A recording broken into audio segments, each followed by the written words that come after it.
today is from John Myrie in Scottsdale, Arizona. John wanted to know, based on the video that I posted 2 days ago, I said I was very confident. He wanted to know if I was always that confident when it came to my poetry. And the answer is no. As a matter of fact, going back to that story, when I first started performing, there was a friend of mine, the same person who said, you know, Kirk, you should slam at the Nuyorican. He's the one who used to pick my poems and tell me what to do and what not to do, because I wasn't even good enough to pick the poems. And this leads us to a story which is very interesting, because you have to be very careful who you allow to speak into your life. Because I wasn't confident enough at the time, I didn't know enough about poetry slams to pick my own poems. So he was telling me, you should do this and you should do that. I was following his advice. Now, when I made it to the semifinals, I was a little nervous. So I called him and I said to him, dude, I'm in the semifinals, but I'm competing against Kevin O'Neill. Now, Kevin O'Neill is this older cat from Philadelphia. Nice, older guy, white guy with a hat. And he got a nice little smooth rock to him.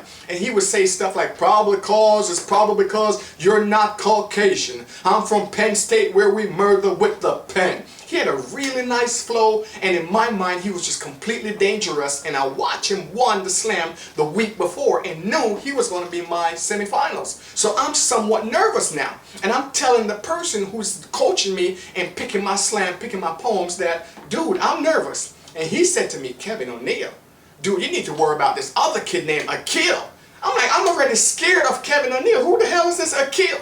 Son, Akil is black, and he's Jewish, he's bluish. He speaks about black issues and Jewish issues and political issues, and everybody love him. Son, I don't know if you can beat Kevin O'Neill. I don't know if you can beat Akil. So now I'm scared to death. I'm even more nervous, I'm more scared, and I'm losing more confidence as the days go by. Fortunately for me, I was friends with the 1998 Grand Slam champion. Now I'm going after this competition attempting to become the 1999 Grand Slam champion. So the 1998 Grand Slam champion, when I called him and told him, listen man, I'm scared of this person and I'm scared of that person, he said to me, Kirk, I've heard both of them. They can't beat you. You're much better, but you're already scared. So here's the plan. Here's what you should do. Friday, when you go to Nuyorican to slam, to perform, do not stay in there and listen, because if you listen and you hear the applause and you hear all the fanfare that they're getting, it's going to shake your confidence. Just go on stage, do your piece, and walk out. When it's your time to go again, the second round, I'll come and I'll get you, and you'll just do it like that. So I said, okay, you sure they can't beat me? He said, Kirk, I've heard you. I'm telling you, you're much better, you're much stronger, your delivery's better, your poems, your pieces, you got this. Great. So Friday, the night of the slam, I went, and it was January 21st. It was freezing outside Nuyorican in New York. And I went on stage, they called the numbers, I went on, and I think I was third at the time.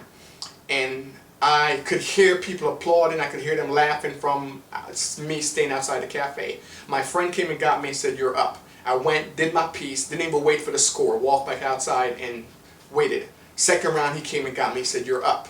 Came, I did my piece again, and left, walked outside, didn't wait for the score. A few minutes later, he came and got me again. I said, it can't be the third round already.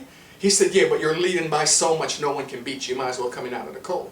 So it was important to have someone, while the person who I was listening to and coaching me about what pieces to choose, telling me, you need to be scared. It was important that I had someone who already went where I'm trying to go and accomplished what I was trying to accomplish, to say to me, you know, Kirk, I've listened to you, you're good, you can do this. So you always need people in your corner to persuade you, to convince you, to reinforce the idea that you're good, you're better than you believe in that you are. And that will always make a difference in your life. Be very careful who you allow to speak into your life, because their words have power. And had I listened to the other voice that was speaking and just pay attention to that voice, I guarantee you I would have lost that slam, would not have made it to the finals, and my life would have taken on a very different path. Because after I won the 1999 Grand Slam Championship, that's when I developed the courage that I could be a speaker. I needed that as a stepping stone to move me into my destiny. So it was very necessary for me to go through this process. And it's the same thing with you. There are people right now speaking into your life. Make sure you allow